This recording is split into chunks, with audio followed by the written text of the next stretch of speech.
प्यारे बच्चों, हमारा एक छोटा सा टॉपिक छूट गया था और वो मैं आप लोगों के साथ शेयर करने जा रही हूँ, and that is what are photochemical reactions. As the name indicates, photo means light, chemical reactions you know people very well.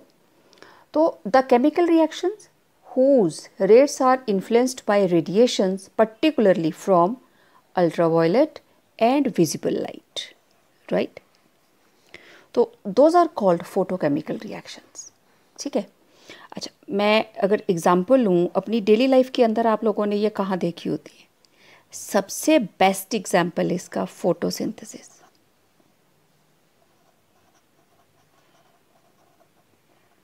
Okay, और कुछ? फोटोग्राफी, देन ब्लूप्रिंटिंग,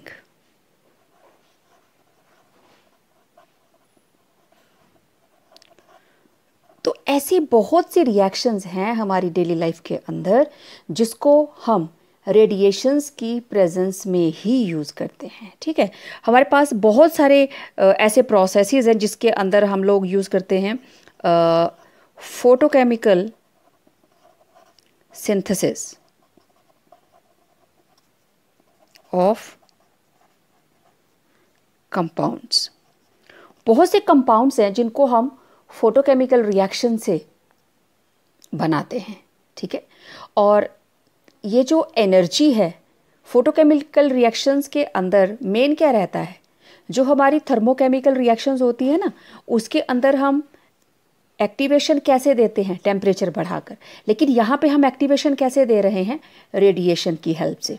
ठीक है, और energy of photons of ultraviolet and visible जो radiation रहती है हमारे पास, UV and visible light.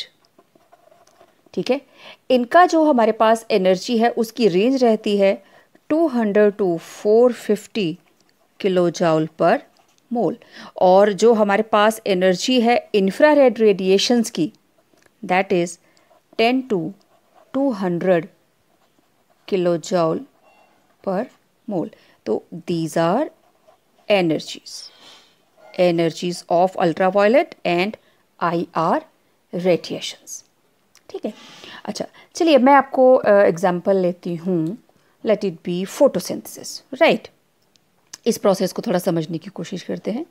For example, this is photosynthesis. Okay, क्या होता है फोटोसिंथेसिस के अंदर? Carbon dioxide plus water, and ये क्या बनाते हैं? C6H12O6 plus oxygen. यही बनता है ना, कार्बन डाइऑक्साइड, वाटर, और ये बनाते हैं ग्लूकोज एंड ऑक्सीजन प्लस. बहुत ज़्यादा एनर्जी भी निकलती है. ओके ओके, अब देखो ये क्या रिएक्शन ऐसे ही हो जाती है? नहीं, बहुत इम्पॉर्टेंट है यहाँ पे लाइट की प्रेजेंस एंड क्लोरोफिल. आपके पास कार्बन डाइऑक्साइड है, वाटर है, ठीक है, लाइट भी है, लेकिन अगर प्लांट्स के अंदर क्लोरोफिल नहीं है तो रिएक्शन नहीं होगा. ओके, अब क्या सिर्फ ऐसे डायरेक्ट ही रिएक्शन हो जाएगा? नहीं. अच्छा, पहले तो इसको बैलेंस कर लें. 6 6 और 6 बैलेंस्ड. ओके, तो देखो इसका जो मैकेनिज्म है, सबसे पहले क्लोरोफिल ये फोटोन से एनर्जी लेकर हो जाता है एक्टिवेटेड. स्टार लग गया means this is activated chlorophyll. Right, अब ये क्लोरोफिल क्या करेगा? दोनों रिएक्टेंट्स में से किसी एक के साथ कंबाइन करेगा. ओके, क्लोरोफिल, और ये पता किसके साथ करता है? कार्बन डाइऑक्साइड के साथ. Yes, and this is activated chlorophyll, और ये अपनी एनर्जी शिफ्ट कर देगा कार्बन डाइऑक्साइड को. वो एक्टिव हो जाएगा, एक्टिवेटेड हो जाएगा, खुद ये फिर से फ्री हो गया. ओके, फिर क्या होता है? अब ये जो एक्टिवेटेड कार्बन डाइऑक्साइड है, it reacts with water and then forms C6H12O6 plus oxygen. As usual आप इसको बैलेंस करेंगे, राइट। अब देखो यहां से ना एक और नया वर्ड निकल के आएगा, ठीक है। इस रिएक्शन में ये सब्सटेंस अगर नहीं होता तो ये फोटोकेमिकल रिएक्शन नहीं होती। तो कौन है जो 1 2 3 4 लोग हैं यहां पे, लेकिन फोटो सेंसिटिव एक है एंड दैट इज क्लोरोफिल। तो इसको हम बोल देते हैं फोटोसेंसिटाइजर, राइट। और जो ये प्रोसेस हुआ, दिस इज फोटोसेंसिटाइजेशन, राइट। तो कोई भी ऐसा सब्सटेंस जो खुद तो कंज्यूम नहीं होगा लेकिन केमिकल रिएक्शन नहीं करेगा, जस्ट उसका काम क्या होगा, एनर्जी को रिएक्टेंट्स तक पहुंचाना, तो दैट इज कॉल्ड फोटोसेंसिटाइजर, ठीक है। मैंने देखो यहाँ पे डेफिनेशन लिख के रखी है that certain chemical reactions, photochemical reactions, do not occur directly when exposed to light radiations. However, such reactions occur when a small amount of outside substance which can absorb light is added to the reaction mixture. अब ये जो added substance है does not undergo any chemical change but absorbs energy and transfer it to one of the reactants, ठीक है। तो such a substance which when added to the reaction mixture helps to start a photochemical reaction without itself undergoing any chemical change is called photosensitizer and the process is called photosensitization, right? Okay, मैं एक simple सा example आपको देती हूँ इसका। Photosynthesis तो आपने देख लिया ना, ओके। देखिए हाइड्रोजन को हम, मॉलिक्यूलर हाइड्रोजन को हम एटॉमिक हाइड्रोजन में कन्वर्ट करेंगे, लेकिन in the presence of light and mercury. अगर यहाँ पे अकेली लाइट होती कि हाइड्रोजन को हम तोड़ के ऐसे कर दें, it will not be possible. इस प्रोसीजर को कैरी आउट करने के लिए हमें मरकरी की ज़रूरत पड़ेगी, ठीक है। तो let's have a look on its mechanism. तो व्हाट हैपन्स, ये जो मरकरी है ये फोटोन से एनर्जी लेगा and it will become activated mercury. Then this activated mercury combines with hydrogen and hydrogen becomes activated and mercury is again free. Mercury is again free. Okay, तो अब ये जो हमारे पास एक्टिवेटेड हाइड्रोजन है ये टूटेगा और ये बना, क्योंकि एनर्जेटिक है ना, ये बना देगा दो हाइड्रोजन। तो इस तरीके से प्रोसीजर होता है। तो यहाँ पे मरकरी जो है, how it is acting, mercury is behaving like photosensitiser, ठीक है। अच्छा, मैं फोटोकेमिकल रिएक्शन का एक और एग्जांपल आप लोगों के साथ शेयर करती हूँ। देखिए आपने बहुत बार ये रिएक्शन देखा है +1 के अंदर। हमारे पास है हाइड्रोजन, क्लोरीन, और आपको पता है ये लाइट की प्रेजेंस में रिएक्शन होती है और बन जाता है 2HCl, ठीक है। तो आपको क्या लगता है ये रिएक्शन एक स्टेप में हो जाती है? बिल्कुल नहीं।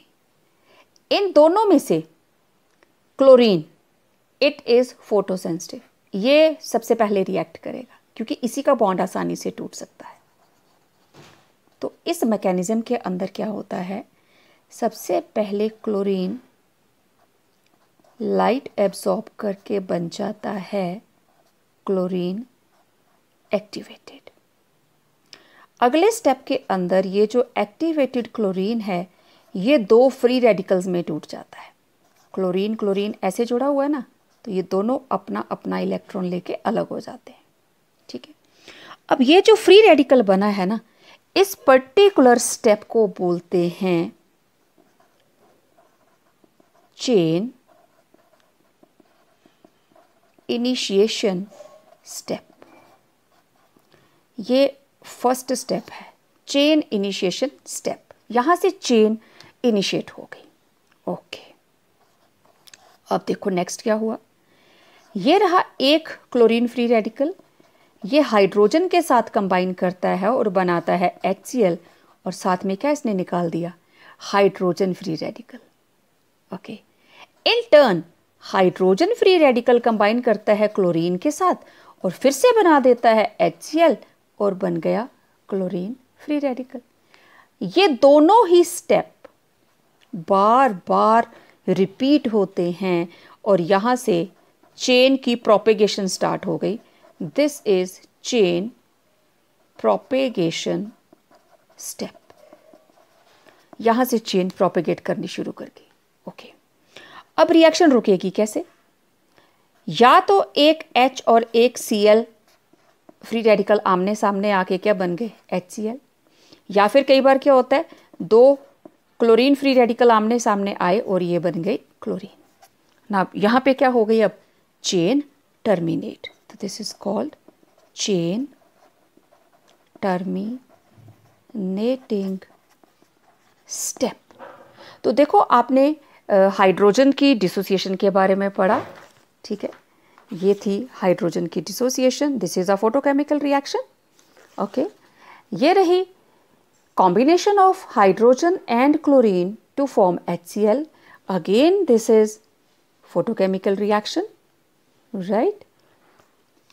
And another reaction you studied about, that was photosynthesis.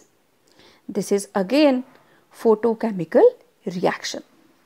तो ये हमारा एक छोटा सा टॉपिक रहता था, तो I felt better to discuss with you people.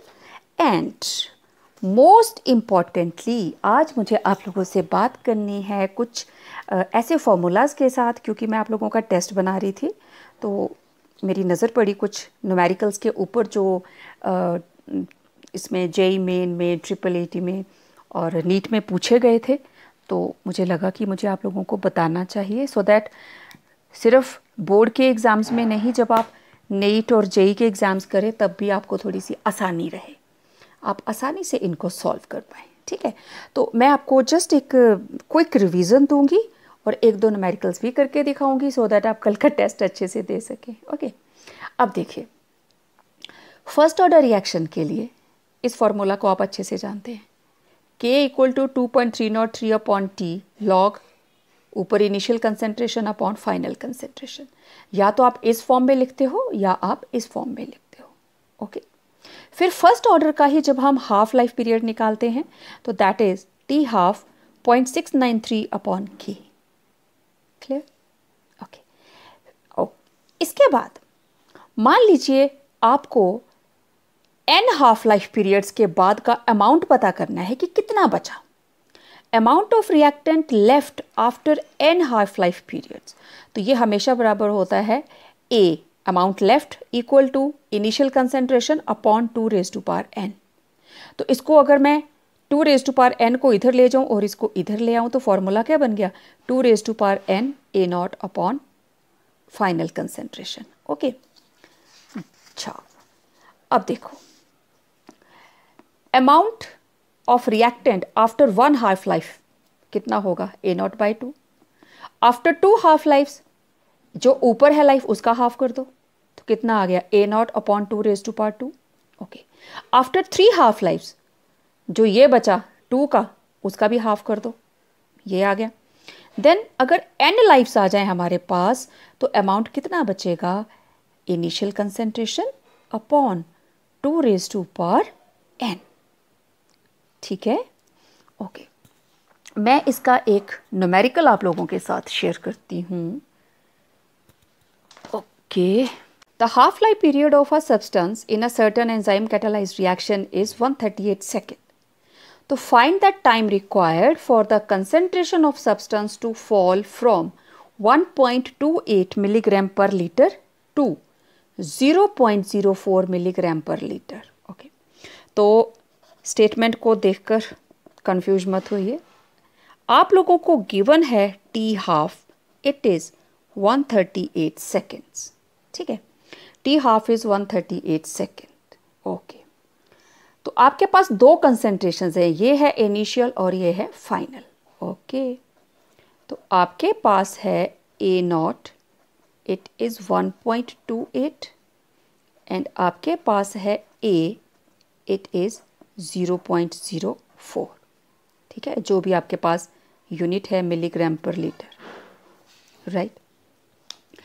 अब हमें ये पता करना है कितना टाइम लगेगा कंसंट्रेशन को यहाँ से यहाँ पहुँचने के लिए, और टी हाफ का कंसेप्ट है ये। तो सबसे पहले 1.28 इसका हाफ करो, कितना हो जाएगा, कितना हो जाएगा 0.64, राइट। तो चलिए देखते हैं, इसको फॉर्मूले से निकालते हैं, ठीक है। तो आप फॉर्मूला क्या लगाएंगे, A amount left after n halves किसके बराबर होगा, जितना हमारे पास इनिशियल है 2⁻n, राइट, ओके। तो 2⁻n को इधर ले जाएं, 2⁻n equal to A0 upon A, okay. तो ये आ गया 2⁻n। अब देखो A0 कितना था, 1.28 डिवाइडेड बाय 0.04, ओके। डेसिमल से डेसिमल कैंसिल, तो ये 4 पे कैंसिल हो जाएगा, 4 1 ज़ा 4 3 ज़ा 12, 4 2 ज़ा 8। तो यहाँ पे आपके पास आ गया 2⁻n इक्वल टू 32, ओके। 32 के फैक्टर्स करें तो ये आ गया 2 2 ज़ा 4, 2 ज़ा 8, 2 ज़ा 16, 16 2 ज़ा 32, तो 2⁻n, ओके। मैं यहाँ ले आती हूँ, या इसको नेक्स्ट पेज पे ले चलें, ओके। तो आपके पास आ गया 2⁻n इक्वल टू 2�5। 32 का इसको हमने एक्सपोनेंशियल फॉर्म में लिख लिया, ओके। 2⁻n 2�5, n कितना आया 5, मतलब टोटल हाफ लाइफ्स कितनी आई 5। अब 5 हमारे पास हाफ लाइफ्स आ गई, राइट। अब हमें टाइम निकालना है, तो किसके बराबर होगा, तो टोटल टाइम किसके बराबर होगा, half life T half multiplied by n। T half था 138, और कितनी हाफ लाइफ्स आई हमारे पास 5, तो इसको मल्टीप्लाई कर दीजिए 5 के साथ, you will get 690 second.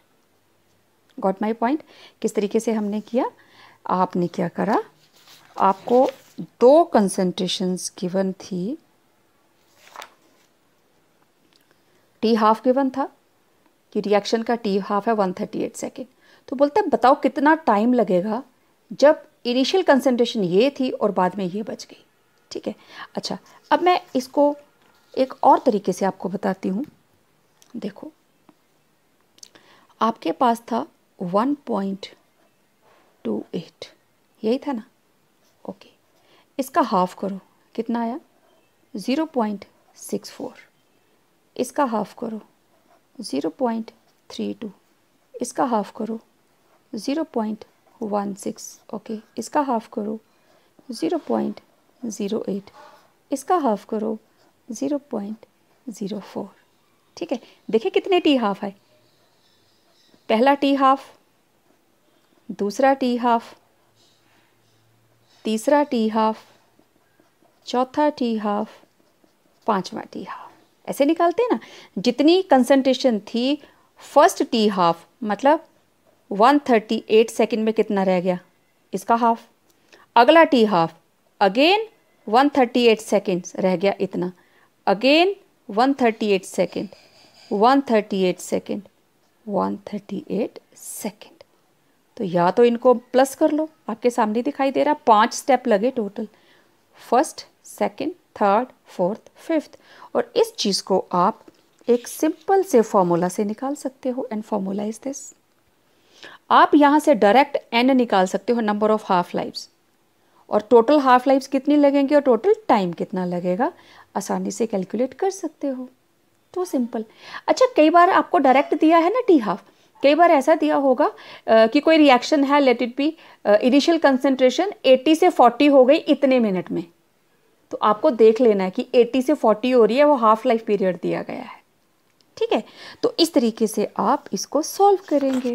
Okay, अब देखो, ये तो फॉर्मूला था जब आपको n हाफ लाइफ्स दी गई हो तो आप अमाउंट निकाल लें। ओके, अब बात करते हैं जीरो ऑर्डर की। जीरो ऑर्डर के अंदर k किसके बराबर होता है? Initial concentration minus final upon t, और उसका t हाफ किसके बराबर होता है? Initial upon 2k।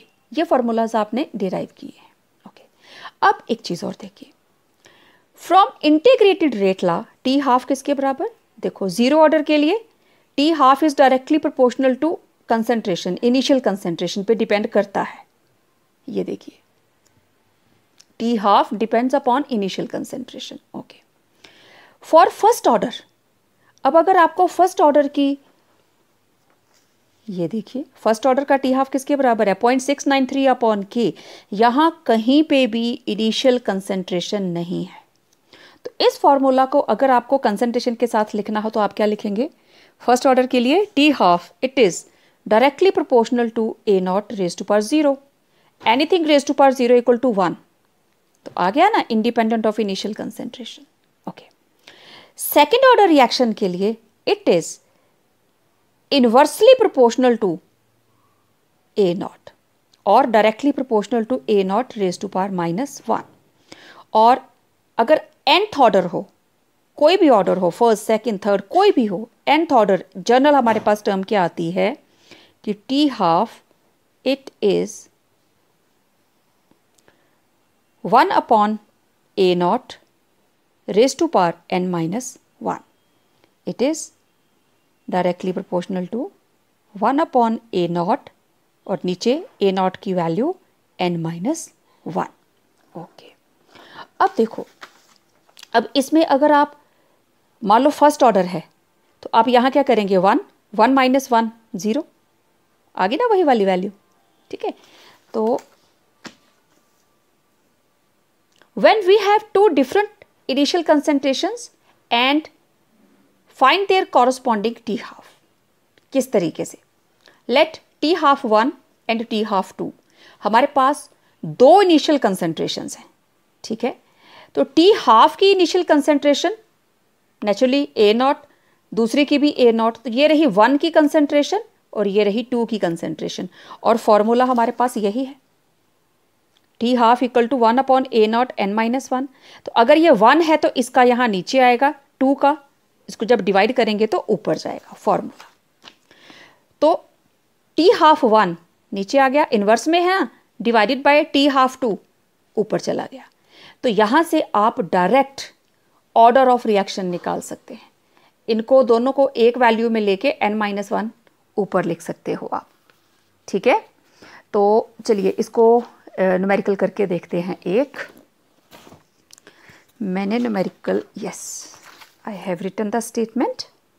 देखिए, the half life period of a substance is 50 minute at certain initial concentration. When the concentration is reduced to 1/2 of the initial value, the half-life period is 25 minutes. Calculate the order of reaction. अब देखो यहाँ पे ये वाला formula लगने वाला है, ये वाला। ठीक है, चलिए सबसे पहले हम यहाँ पे लिख लेते हैं, हमारे पास है ए नॉट 1। ठीक है, 1 वाली वैल्यूज लेंगे, फिर हम 2 वाली वैल्यूज लेंगे। अब ए नॉट 1 इनिशियल कंसेंट्रेशन देखो कितनी है हमारे पास, लेट इट बी ए, और उसने बोला ये रिड्यूस हो जाती है सेकेंड टाइम पे कितनी? Half, a/2। ठीक है, और हमारे पास जो इनिशियल कंसेंट्रेशन है 1, उसका टी हाफ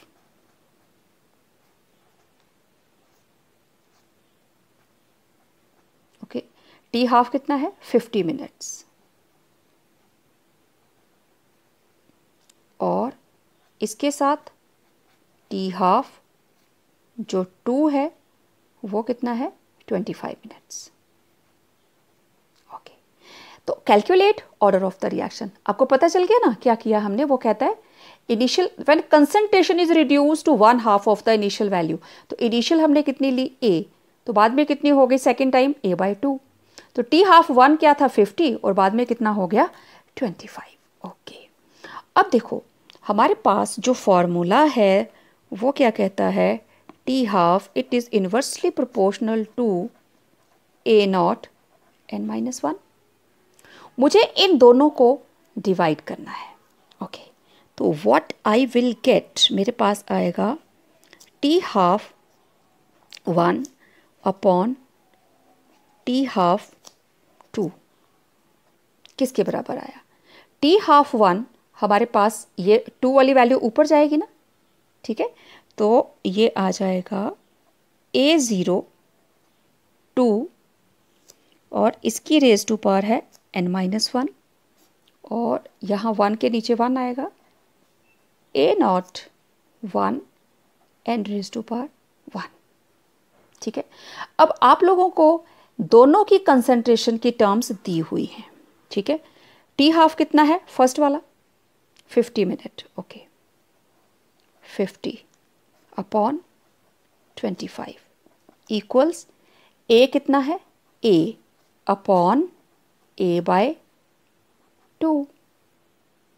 सॉरी, ऊपर गया 2 वाली वैल्यू तो ऊपर आया A/2 और नीचे हमारे पास आया A।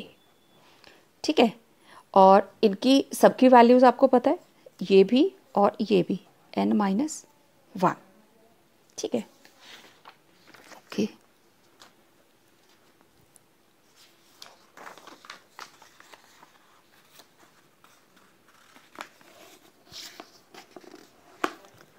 So we get, ये रही हमारे पास आया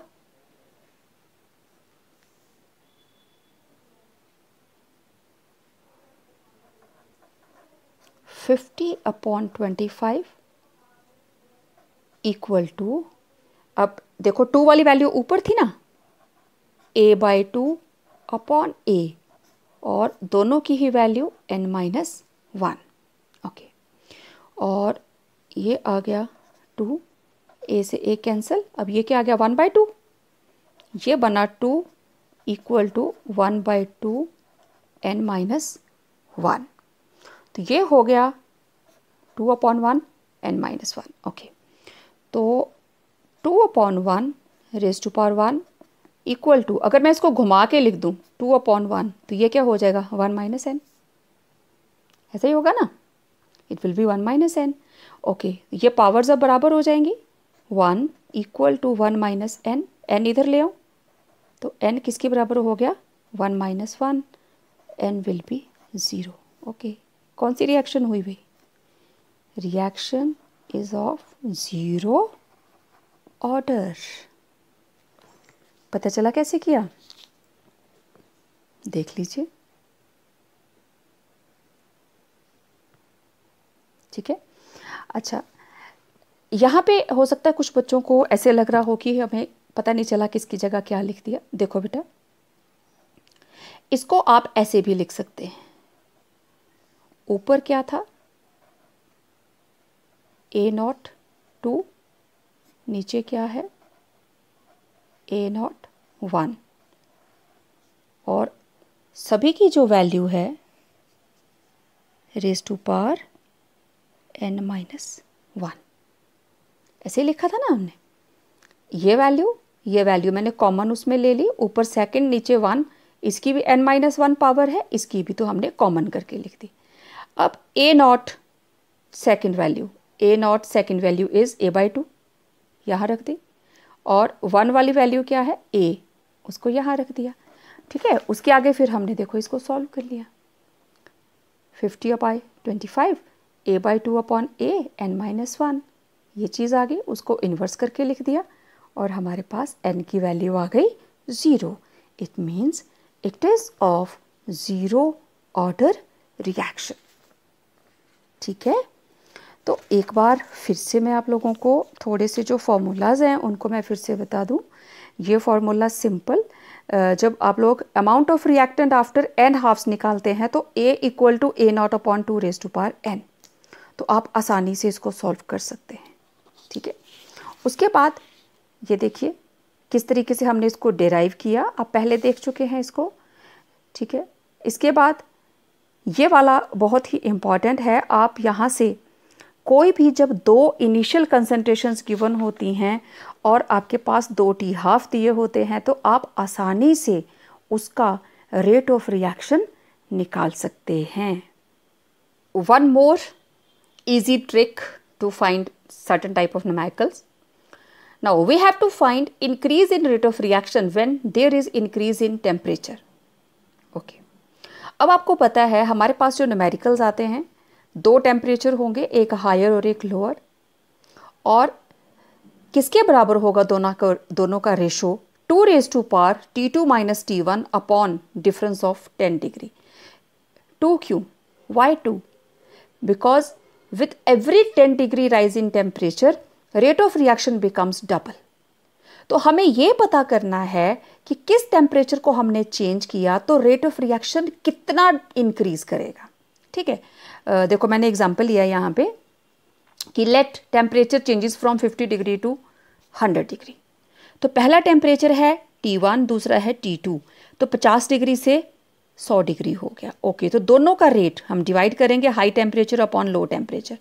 अब क्योंकि 10 डिग्री, ये रहा 10 डिग्री, 10 डिग्री से डबल हो जाता है तो फॉर्मूला हमारे पास क्या आएगा T2 - T1 अपॉन 10, क्योंकि 10 डिग्री से डबल इसलिए 2, दोनों का डिफरेंस 2⁻, कितना आएगा, लेट फाइंड आउट। अब देखो ये हमारे पास रेट आ गया 2⁻, 100 - 50/10, 50/10 कितना आ गया 5, 2⁵ कितना आ गया 32 times.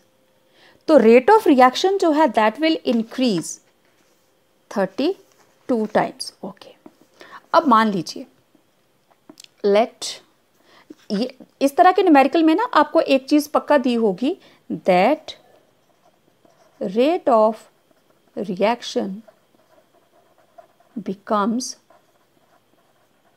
Double with 10 degree rise in temperature. Okay, तो आपको निकालना है find increase in rate of reaction when temperature changes from, let it be 22 कितना ले, ओके 100 डिग्री सेल्सियस। सिंपल, तो T1 क्या है 20 डिग्री सेल्सियस, T2 कितना है 100 डिग्री सेल्सियस। ओके, अब हमारे पास जो फॉर्मूला है that is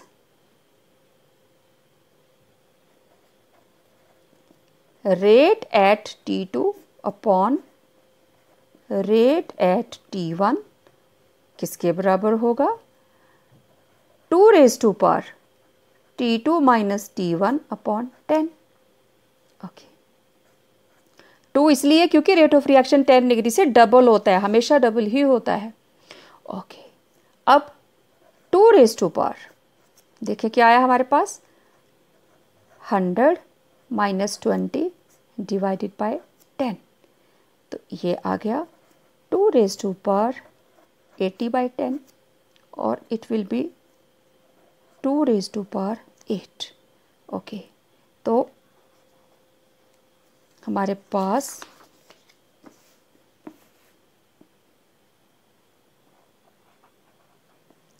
increase in rate of reaction कितना हुआ 2⁸8, 2 × 2 × 2 × 2 × 2 5 6 7 8, इनको मल्टीप्लाई कर लीजिए। 2 × 2 = 4, 4 × 2 = 8, 8 × 2 = 16, 16 × 2 = 32, 32 × 2 = 64, 64 × 2 = 128, 128 multiplied by 2, it will be 256 times. समझ आया? तो ये न्यूमेरिकल इस तरीके से आते हैं। तो जो भी आपको हाई लो टेम्परेचर दिया गया होगा, आप उनके रेट को डिवाइड करेंगे 2 रेज़ टू पावर, क्योंकि डबल हो जाता है rate of reaction. Higher temperature minus lower and it will be divided by 10। ठीक है, तो इस तरीके से आप किसी भी न्यूमेरिकल को सॉल्व कर सकते हैं। एक क्विक रिवीजन देख लीजिए आप, अलग अलग फार्मूलाज मैंने लिखे हैं यहाँ पे, तो किस तरीके से वो फार्मूलाज आए हैं आपने अच्छे से उनको नोटिस किया। आप में से जो बच्चे स्क्रीनशॉट लेना चाहते हैं स्क्रीनशॉट ले सकते हैं, वैसे मैं नोट्स भी भेज दूँगी। ठीक है, तो प्यारे बच्चों, इन न्यूमेरिकल्स की आपने प्रैक्टिस करनी है। कल के टेस्ट में मैंने अच्छे चुन चुन के न्यूमेरिकल्स डाले हैं, सो दैट थोड़ी सी अच्छे से आपको प्रैक्टिस हो जाए कि आगे हायर एग्जामिनेशन के अंदर किस तरीके के न्यूमेरिकल्स आप लोग सॉल्व करने वाले हैं। तो अच्छे से इनको चेक कीजिए, जो ना पता चले वो आप मेरे को रिटर्न कीजिए, मैं आपको सॉल्व करके भेजूँगी। ठीक है, तो मिलते हैं नेक्स्ट टेस्ट के साथ।